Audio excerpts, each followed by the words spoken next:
Con su permiso, señor presidente, muy buenos días a todas y a todos. De acuerdo con el decreto presidencial del 3 de septiembre del 2019, en el que se constituyó la Comisión de Condecoraciones, nuestro objetivo es, como ya lo ha mencionado el presidente, resignificar, revalorar, redignificar la forma como conmemoramos hechos, procesos y a personajes de la historia de México, dotarles de contenido, que los eventos sean educativos, didácticos y que convoquen a todos a una amplia reflexión y a una amplia discusión sobre nuestra historia.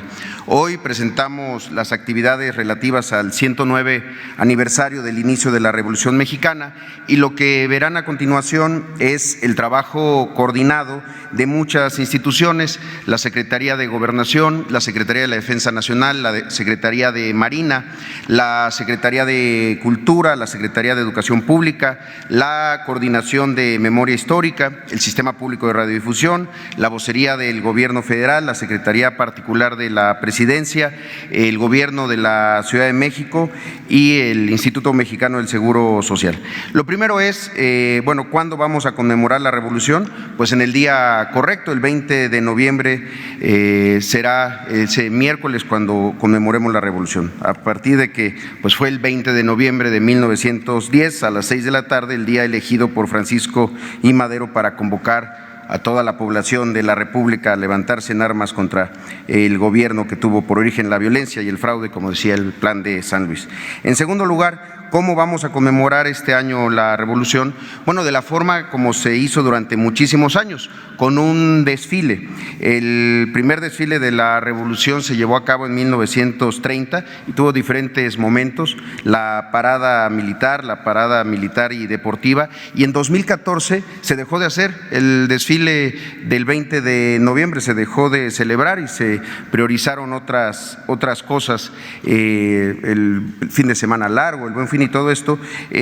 Ahora lo estamos retomando. ¿Cómo será este desfile y cómo serán el resto de las actividades alusivas al 20 de noviembre?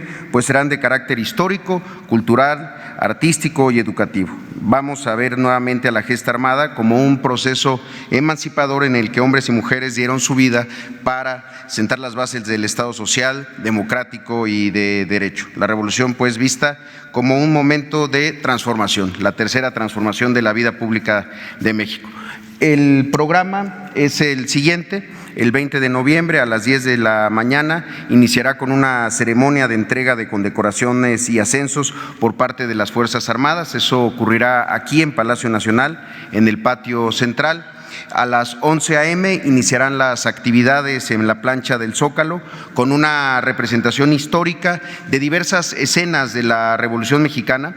Es una recreación de estos momentos históricos con más de 1,130 personajes caracterizados con indumentaria, con artículos de la época, artefactos, armas, vehículos de la época.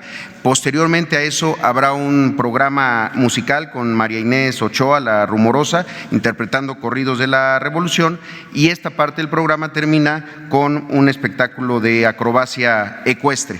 Y entonces ya pasamos al momento del desfile. El desfile es un desfile, como se ha mencionado, histórico, inédito, innovador, muy dinámico y muy didáctico. Hay dos ejes narrativos: los caballos y los trenes.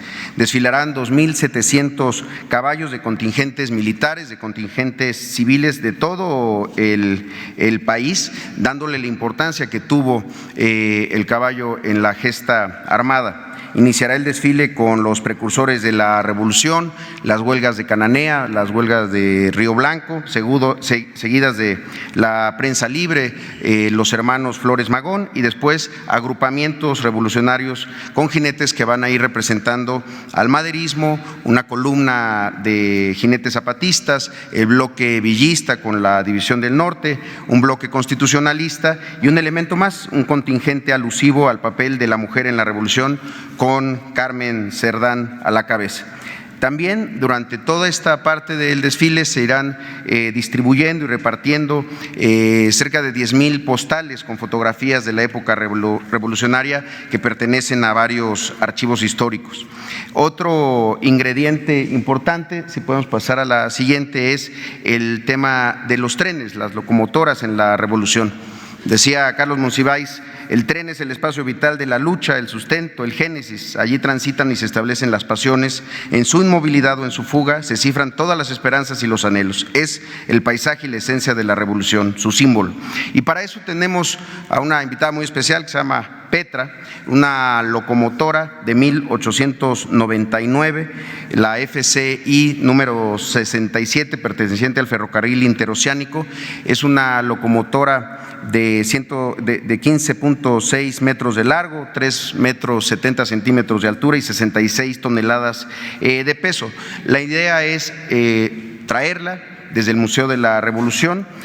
Formó parte del ferrocarril interoceánico que fue dominado por el ejército zapatista y se le ha bautizado así, con ese nombre, como Petra, en honor a la revolucionaria norteña Petra Herrera, que comandó una brigada de mujeres en la toma de Torreón.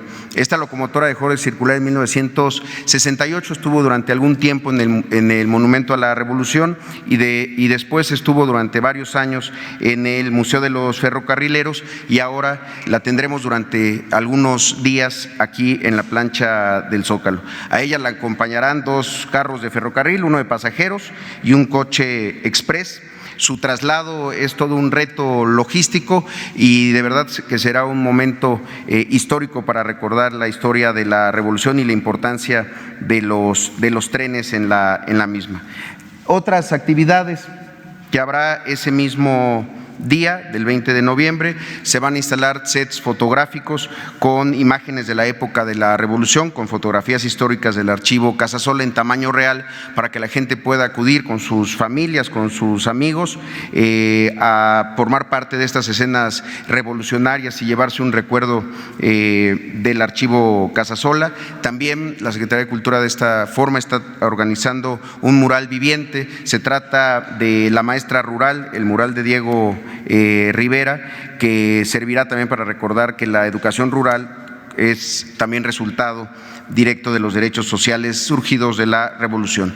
De esa misma manera, en el Zócalo, posterior al desfile, la Sedena instalará la exhibición museística Revolución Mexicana, la tercera transformación, en donde también los visitantes podrán conocer más sobre los hechos acontecidos durante este proceso, con el personal que va a participar en la representación escénica histórica.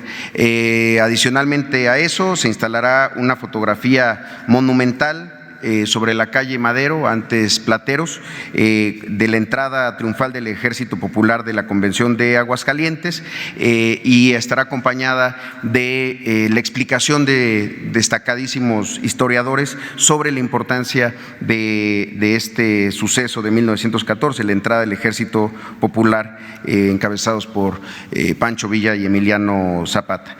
La ruta del desfile es esta: partirá alrededor de las 12 del día de la plancha del Zócalo, pasará por la calle 5 de Mayo para incorporarse después a Reforma hasta Campo Marte, donde es su conclusión. En varios de estos puntos habrá narrativas del desfile, tanto desde luego del punto de partida en el Zócalo y después en varios puntos que se darán a conocer.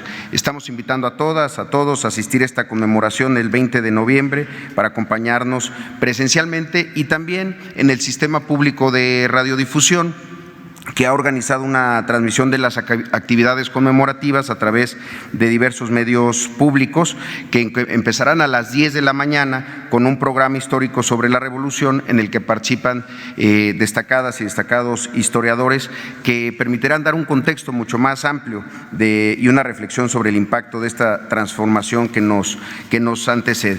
Posterior al 20 de noviembre, bueno, si pudieran poner el spot de invitación que está ahí, que se empezará a transmitir ya a partir del día de hoy.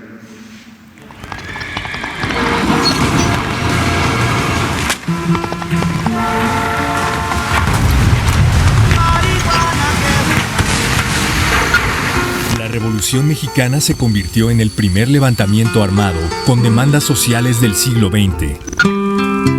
Son múltiples las causas económicas, políticas y sociales que originaron la rebelión contra la dictadura de Porfirio Díaz, destacando entre ellas el descontento de los grupos más desprotegidos, quienes no dudaron en atender el llamado de Francisco I. Madero el 20 de noviembre de 1910. Las distintas etapas del movimiento armado no se pueden entender sin personajes como los hermanos Jesús, Ricardo y Enrique Flores Magón, periodistas creadores del Partido Liberal Mexicano, Francisco I. Madero, el apóstol de la democracia, Venustiano Carranza, que promulgó la Constitución de 1917, que aún nos rige, Emiliano Zapata y Francisco Villa, líderes que comandaron las luchas agrarias y sociales, y posteriormente Lázaro Cárdenas, quien llevó a cabo cambios profundos que estaban pendientes, como el reparto agrario y la expropiación petrolera.